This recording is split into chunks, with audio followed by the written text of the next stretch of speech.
और मरकजी वजीर प्रकाश जावड़ेकर ने ओटीटी को लेकर मिल रही शिकायत पर भी नोटिस लिया है। उन्होंने कहा कि ओटीटी पर चलने वाले कुछ सीरियल्स के बारे में बहुत शिकायतें आई हैं, उसका नोटिस लिया गया। ओटीटी के फिल्म प्रोग्राम, डिजिटल अखबार पर press council, cable television sensor board का कानून नाफिज नहीं होता था।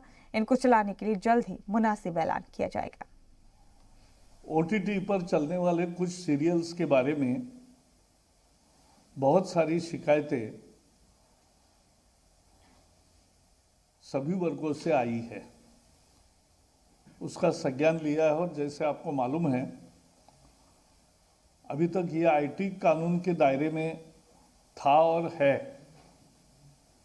लेकिन अब जो न्यूज़ कंटेंट का पार्ट है,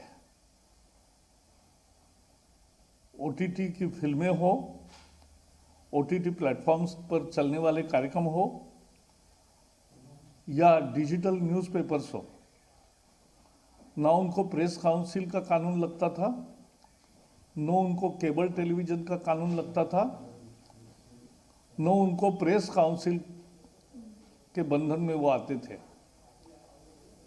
न सेंसर बोर्ड के बंधन में आते थे। तो अब एक सुचारू व्यवस्था जल्दी घोषित होगी कि उनका संचालन कैसे हो, इसके बारे में भी गाइडलाइंस आएगी।